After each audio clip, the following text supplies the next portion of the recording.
আজকে আপনি জাস্ট একটু অনুভব করুন যে আপনি এই দুনিয়াতে আর নেই, বা আপনি এই দুনিয়াতে ইন্তেকাল করেছেন। জাস্ট একটু ভাবুন যে আপনি যখন ইন্তেকাল করছেন তখনকার সময়টা একটু ভাবুন এবং চিন্তা করুন। একটু দাঁড়ান। আপনি যে চলন্ত গতিতে আছেন, আপনি যে দুনিয়াবি কাজ নিয়ে ব্যস্ত, আপনি চাকরি করতে ব্যস্ত, আপনি ব্যবসা করতে ব্যস্ত, আপনি টাকা কামাই করতে ব্যস্ত। একটু থামেন, একটু থামেন, একটু থামুন, একটু বসুন, একটু আপনার মনটাকে স্থির করুন আর একটু ভাবুন যে আপনার ইন্তেকাল হবে আজকে, কিছুক্ষণ পর আপনার ইন্তেকাল হবে। বলুন আপনি কি করবেন, আপনার শেষ ইচ্ছাটা কি? তো এই জিনিসটা যখন আপনি ভাববেন তো আপনার কলিজায় ভয় লাগবে যে হ্যাঁ, আমার যদি ইবাদত না থাকে, আমার মধ্যে যদি আমল না থাকে, তো আমি পরকালে কি নিয়ে যাব? যারা মুসলিম কনসেপ্টে বিশ্বাস করে, এটা তাদের উদ্দেশ্যে বলা হচ্ছে। তো এবার আপনি যখন দুনিয়াবি কাজে টাকা নিয়ে ব্যস্ত, আপনি দুনিয়াবি কাজে একতলা থেকে দুতলা বাড়ি করতে ব্যস্ত, কিন্তু কিন্তু আপনি যদি কুরআন ও হাদিসটাকে একবার লক্ষ্য করেন, একবার যদি গবেষণা করেন, একটু যদি ভাবনা করেন, একটু চিন্তা করেন, তো পৃথিবীর সবচেয়ে দামি ইবাদত, যে যে ইবাদত যে ইবাদত আমাদেরকে মুসলিম বলে গণ্য করে, তা হচ্ছে কি? সলাৎ। শুধু জুম্মার সলাৎ বলে নয়, শুধু শুক্রবারের সলাৎ বলে নয়, 5 ওয়াক্ত সলাৎ। দৈনিক প্রতিদিন 5 ওয়াক্ত সলাৎ লাগবে। তাহলে আপনি মুসলিম বলে গণ্য, আপনি মুসলিম বলে চিহ্নিত। নচেত মুসলিম ও কাফেরের মধ্যে পার্থক্যই হলো 5 ওয়াক্ত সলাৎ। এবার আপনি কি 5 ওয়াক্ত সলাৎ আদায় করেন? প্রতিদিন দৈনিক আদায় করেন? আপনার ছেলে করে, আপনার মেয়ে করে, আপনার পরিবার করে, আপনার আত্মীয় স্বজন করে, আপনার বন্ধু বান্ধব করে, আপনার আশেপাশে যে প্রতিবেশী আছে তারা কি করে? আপনি দেখবেন তাদেরকে, যারা 5 ওয়াক্ত সালাত আদায় করতে যায়, হাইয়া আলাস সালাহ যখন ডাক দেয় যে তোমরা নামাজের জন্য আসো, তখন দেখবেন অনেকেই টুপি পরে মসজিদে খুব সুন্দর করে হাঁটতে হাঁটতে তারা নামাজ পড়তে যায়। তারা কি যায় জানেন? তারা কি জন্য যায়? তারা যায় যে আমরা আল্লাহর সাথে এখন সাক্ষাৎ হবে, আল্লাহর সাথে আমার কথা হবে। তো বলুন না, কতই না সুন্দর যে আল্লাহ এই গোটা পৃথিবীটাকে সৃষ্টি করেছেন, এই গোটা বিশ্বটাকে সৃষ্টি করেছেন, 7 আসমান তৈরি করেছেন, সব কিছু সৃষ্টির মালিক আল্লাহ। তো সেই আল্লাহর সাথে এখন কথোপকথন হবে। এর থেকে সুন্দর মুহূর্ত, এর থেকে ভালো মুহূর্ত আর কিছু হতে পারে? জি, এর থেকে আর ভালো মুহূর্ত কোনো কিছু হতে পারে না। সুতরাং আপনি এত জিনিস, একটা ভালো জিনিস, একটা সুন্দর জিনিস মিস করছেন। এটা আপনার সবচেয়ে জীবনের বড় নিরাশা, এটা আপনার সবচেয়ে জীবনের বড় ভুল। যেখানে আজান দেয় হাইয়া আলাস সালাহ, মুয়াজ্জিন প্রতিদিন বলে দৈনিক যে তোমরা নামাজের জন্য আসো, আর আপনি ইচ্ছাকৃত দৈনিক জীবনে, আপনার দুনিয়াবি জীবনে টাকা কামাইয়ের জন্য এত ব্যস্ত, আপনি মিথ্যাচার করতে এত ব্যস্ত, আপনি নামাজ বা সলাতের কথা একদম ভুলে গেছেন। যেখানে দৈনিক 5 বার আল্লাহর সাথে কথা হয়, আল্লাহর সাথে সাক্ষাৎ হয়, সেখানে আপনি আল্লাহর কাছে আপনার ব্যথা বেদনা সবকিছু জানাতে পারেন, সেখানে দায়ের করতে পারেন, সেখানে চিহ্নিত করতে পারেন।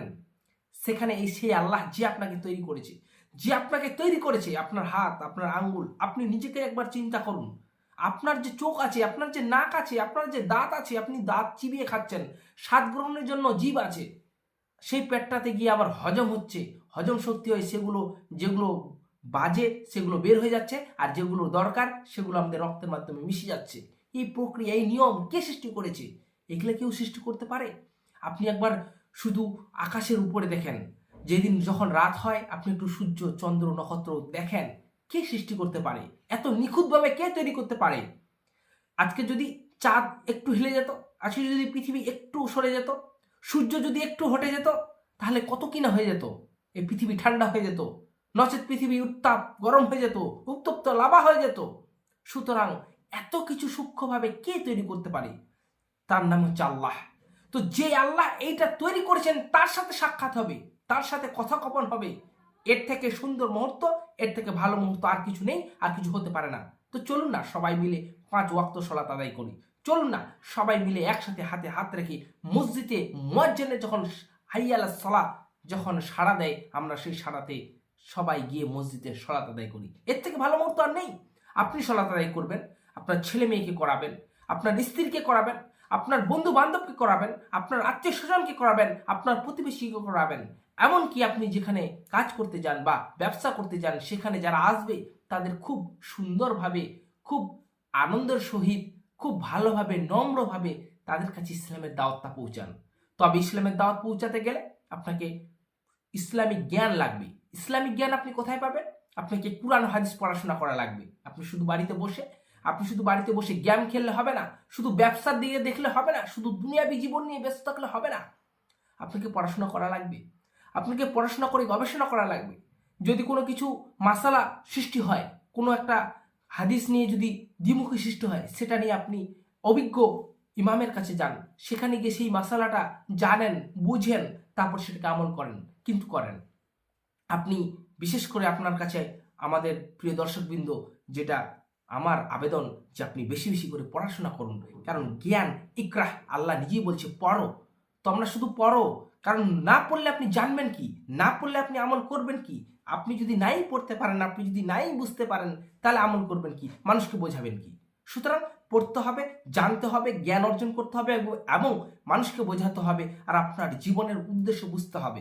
আপনার জীবনের উদ্দেশ্য জান্নাত যাওয়া। সুতরাং জান্নাত যাওয়ার জন্য আপনাকে যা কিছু করতে হয়, আপনার যা কিছু প্রয়োজন, তা কিছুই করতে হবে। প্রিয় দর্শকবৃন্দ, আপনার এখনো সময় আছে। আপনি কিন্তু এখনো ইন্তেকাল করেননি।